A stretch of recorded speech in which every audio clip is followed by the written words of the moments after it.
All right, hello. Yesterday, August 5th, the Chinese renminbi broke a big threshold of 7 to 1 to the US dollar. And so this caused a ruckus, including, of course, a tweet storm from Trump.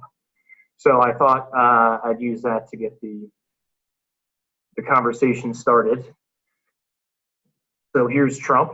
China dropped the price of their currency to an almost ahistoric low. It's called currency manipulation.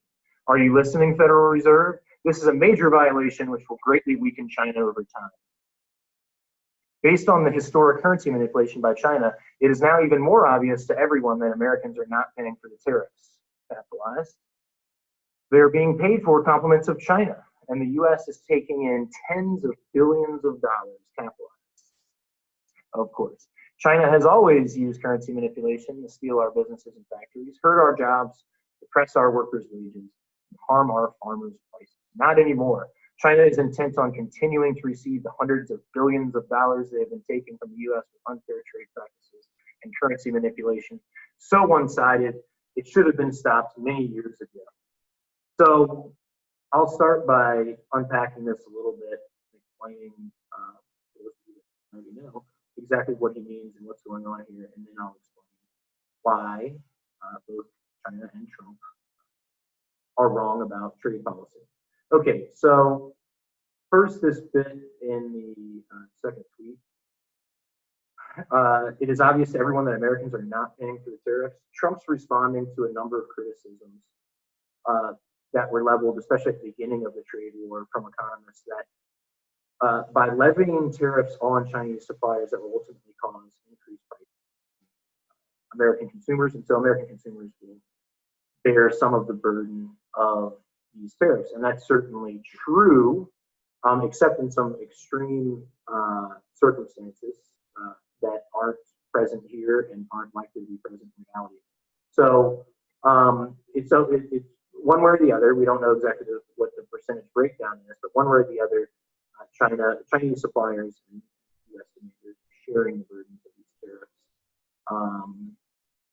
But of course, Trump denies that. So moving on to the main point, which is the currency manipulation. Of course, Trump is badgering the Fed to devalue the dollars and to run this race with the Chinese on their own turf and sort of let the Chinese define the game, or at least that's my view of it. So what the Chinese are doing, or what they think is the road to riches, is they're devaluing their currency in order to make, in the short run, their exports cheaper to, well, US and Europe and other countries they export to consumers in those countries. So the idea is, if a dollar buys 7 won instead of 6 won, now the American consumer can buy 7 won worth of Chinese goods and services instead of 6 won with the same dollar. Now that assumes that Chinese prices stay the same when the yuan is devalued, and that's a bad assumption. Eventually, probably pretty quickly, Chinese prices will rise so that the dollar still buys the same amount of Chinese goods and services that it did before. So it's a very short run effect. And in the long run, it's very detrimental because ultimately it leads to the failure of their currency, to hyperinflation in the renminbi or the dollar or what have you. So the Chinese think that they're getting richer by doing this, but they're not, and I'll explain that further in a second. But Trump buys into this, right? And so that's what gives rise to these tweets. Okay, so let's walk through what the Chinese are doing and see if it makes logical sense for us to respond to it with tariffs. And I, as you might have realized already, will be arguing that it doesn't make sense to respond to with tariffs. So the Chinese, let's use an example of a tire, which is a real example from the W era. W put tariffs on Chinese tires, arguing that the Chinese subsidized their Chinese tire producers and allowing the Chinese to undercut the American tire producers, American jobs, and so on. And so this tariff was justified in that manner, just like it really is the same argument that Trump made. So this is not a new thing. Anyway, if let's say that the the tire costs $90 to produce, and maybe sell it for, maybe if an American producer makes it, they pay $90 to produce it. They sell it to you for $100, right? You pay $100 for the tire. But perhaps the Chinese government takes from Chinese taxpayers and gives some of that money to Chinese tire producers, and that allows them to say sell the same tire produced in China to the American consumer for $80, even though it still costs $90. They make up that $10 with the subsidy from taxpayers. Let's say that's going on, but more or less that was and is what's going on. So if you look at that from the perspective of the U.S., we're getting gifted with the tire. We're getting gifted $10 value. The Chinese are putting $90 worth of value into the tire and giving it to us for $80. So they're gifting us $10 each time. And our response to that should be thank you. And please carry on with your trade policy. Sure might work one day. So rather than, of course, what Trump's response is to it, which is to essentially try to do the same thing that the Chinese are doing under the same misunderstanding of the Wealth of Nations.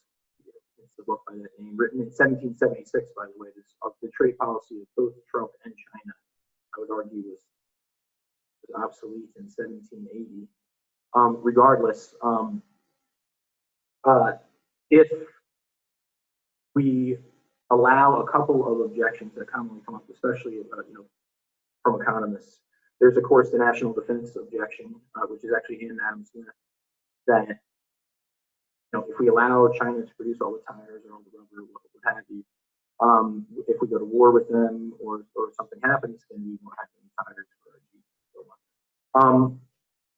I would argue that that's a valid concern and tell stories where that's a practical concern. I don't think it's a practical concern in any of these agricultural markets and so on where these trade wars are going on. But anyway, if we say allow China to produce all the tires and we produce none, and all of a sudden we went to war with them, I think we would decrease tires pretty quickly. It's not as hard to revamp factories as it may seem, especially when you're at war.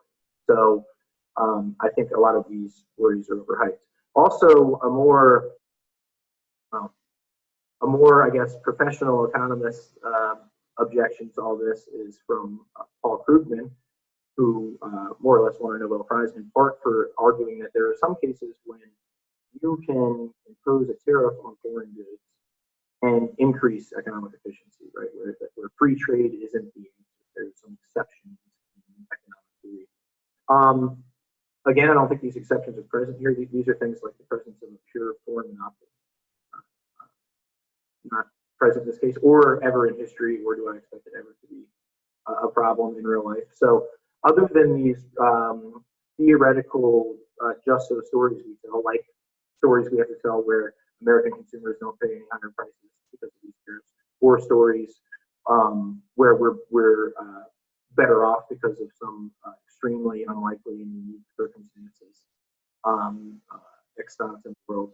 I don't think these are compelling enough to override the basic logic of the best way to deal with Chinese suppliers as individuals and Chinese policymakers when they're making their trade policy. The people best equipped to deal with that and make the best decisions on behalf of the U.S. are U.S. business people and property owners in their interactions with the Chinese. So you can make your consumption choices and your production choices and your trade choices with the Chinese, and you're better informed and better incentivized, frankly, to make those. Whether or not you want to buy a Chinese tire is best left to you and not to federal trade policy. So anyway, we're shooting ourselves in the foot with this trade war with China.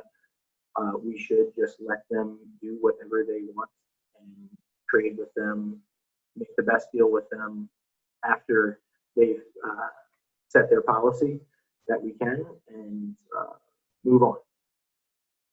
Thank you very much. I look forward to your questions and comments in the comment section.